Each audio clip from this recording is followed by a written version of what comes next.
People love saying that chess players can think 10 moves ahead, but that's not actually quite what's happening. We're not just sitting there calculating every possible move like a computer, because that would be impossible. What we're doing is actually far more useful, especially for business. In this video, I'm about to tell you how chess players can think so far ahead and outsmart their opponents, and how you can do this in business too.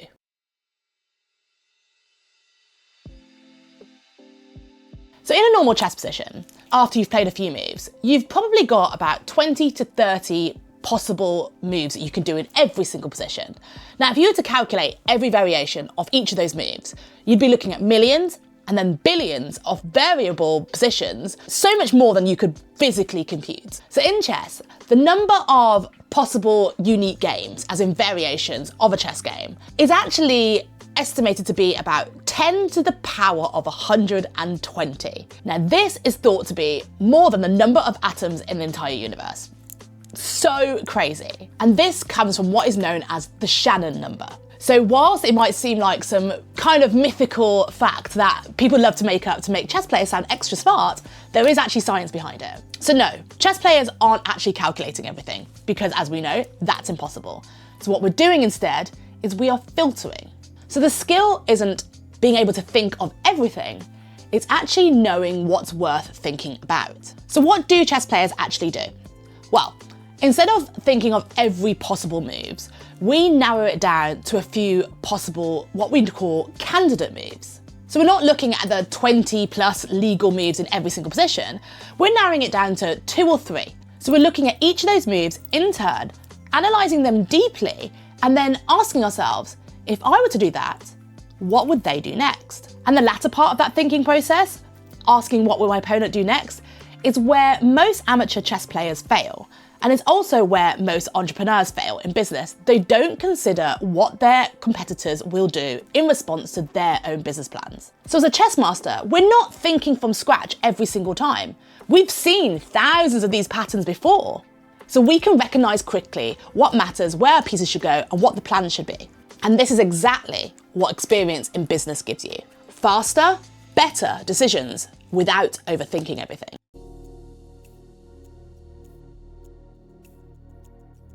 So really, our thinking ahead process is just 4 simple steps. So number 1 is to identify your options. Not every single possible move, but just the serious ones, and then to analyse those deeply. So number 2 is to play out the consequences. So that means you're thinking, if I do this, what will they do next? What happens to my position? What opportunities do they have? Have I left any holes in my position after I do that move? All of these things need to be considered, not just your plan, not just what you want to execute, but also how your moves affect the rest of the position. Number 3 is to look for problems. This is a step that most people miss. Good players don't just look for good outcomes. They look for the problems that could occur. They look for what could go wrong. And number 4 is to evaluate the final position. I think this is a really key skill that most people miss because people are only considering the move. But a lot of chess masters don't care about the move itself, it's about where it leaves them in the position. And this is where entrepreneurs get it completely wrong. Most people don't think like this at all.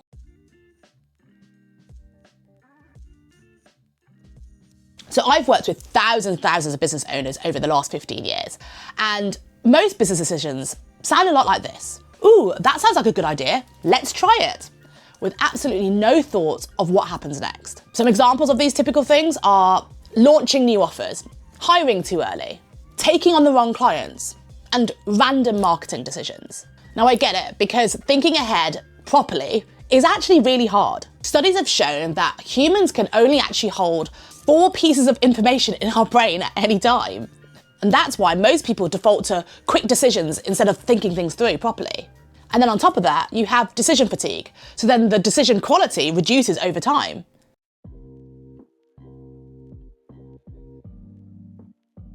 So I get it, thinking ahead is not easy at all. But the problem is not the decision itself. It's the second and third order consequences to those decisions. So let me explain a little bit about what that means. So first order thinking is essentially, what is the immediate outcome? And second order thinking is like, what happens next? And then next after that, and hence the third order. So for example, first order thinking sounds something like, this is a good idea. This will make me money. This will help grow the business. And it's very surface level and usually emotional. But second order thinking sounds more like, if we do this, then what happens next? And then what happens after that? And what are the unintended consequences of all that? It's more like cause leads to effect, leads to effect, leads to effect. Take a typical business scenario that I've seen so many founders go through, where you're trying to lower your prices. So first order thinking is more like, if I lower my prices, I will get more customers. Sounds completely logical. The second order thinking is more like, okay, lower your prices, you get more customers.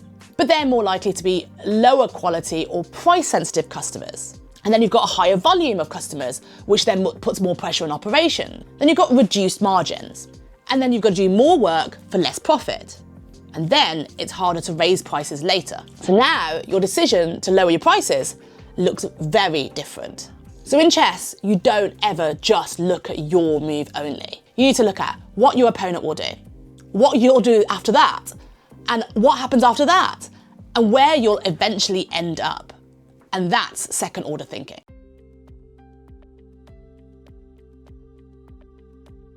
So let's face it, most people don't do this. They don't use second order thinking because of three main reasons really. One, it's harder. It requires slowing down and actually thinking. And so many people don't like to do that. Number two, it delays action and people just want quick wins and momentum. And number three, it's uncomfortable. People start seeing risks and trade-offs. So therefore, first order thinking feels productive. And second order thinking feels slow. But second order thinking is exactly what helps prevent those expensive mistakes.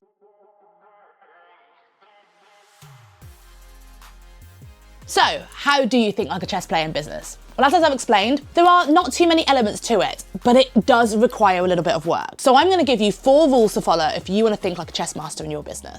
So number 1, as I said, is the most important. Don't look at everything. Only look at your candidate moves. That means not every idea deserves your attention. Be selective. Number 2 is force yourself to play it out. So before acting, ask yourself, what happens next? And then what happens after that? And where do I end up? And rule number 3 is look for where things go wrong. Now, this is where most people fail because they think that it's pessimistic to think like that.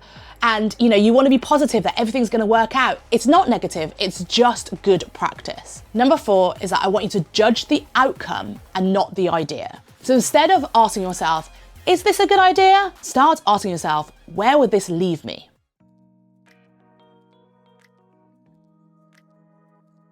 So in chess, every move is about improving your position.